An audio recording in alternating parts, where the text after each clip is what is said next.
एमआयएमचे नेते इम्तियाज जलील यांनी महायुतीवर गंभीर आरोप केलेत। संभाजीनगरमध्ये नोट फॉर वोटचा इम्तियाज जलील यांनी आरोप केल्याचं पाहायला मिळालं। अनेक ठिकाणी पैसे वाटप झाल्याचाही आरोप झाला आणि मतदारांना पैसे वाटल्याचा व्हिडिओ सुद्धा इम्तियाज जलील यांनी दाखवला। इम्तियाज जलील यांनी पैसे वाटप केल्याचा व्हिडिओ दाखवल्यानंतर निवडणूक अधिकाऱ्यांना त्यांनी व्हिडिओ पाठवले आणि आंबेडकर नगरमधील मुस्लिम आणि दलित मतदारांना पैसे वाटल्याचा दावा एमआयएमचे इम्तियाज जलील यांनी केला। मगाशी त्यांनी प्रेस कॉन्फरन्स घेतली आणि या कॉन्फरन्स थ्रू त्यांनी हे व्हिडिओ सगळ्यांना दाखवले। त्यानंतर हे व्हिडिओ त्यांनी निवडणूक अधिकाऱ्यांच्या ताब्यात सुद्धा दिलेले आहेत।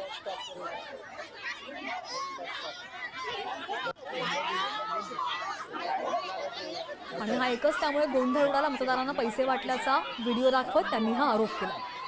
कल कई जगह के ऊपर खुलेआम पैसा बांटा जा रहा था, खुलेआम। ये वीडियोस आपको बताएंगे कैसा बूथ कैप्चरिंग की जाती है। वो बूथ कैप्चरिंग के लिए जब हम वहां पर गए, उल्टा पुलिस वालों ने मेरे ऊपर है तो आज एफआईआर रजिस्टर कराए हैं, जबकि पूरा एविडेंस आपके पास है। कल के दिन जो खेल खेला गया दोपहर में 3 बजे के बाद दलित बस्तियों में जिस तरीके का पैसा पहुंचाया गया, मुसलमानों के 3 उम्मीदवार को कल 3 बजे पैसा पहुंचाया गया।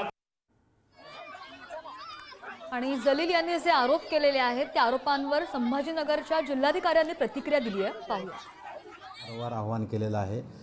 जर त्यांना असं वाटत होतं किंवा असं काही असेल तर त्यांनी त्यावेळेस तक्रार का केली नाही हा एक प्रश्न आहे। आज मला प्रसार माध्यमातून समजलं की अशा पद्धतीचे काही आरोप मान्यवरांनी केलेले आहेत आणि त्यांनी आमच्याकडे दिलेलं आहे असं त्याच्यात निदर्शनास आलेलं आहे।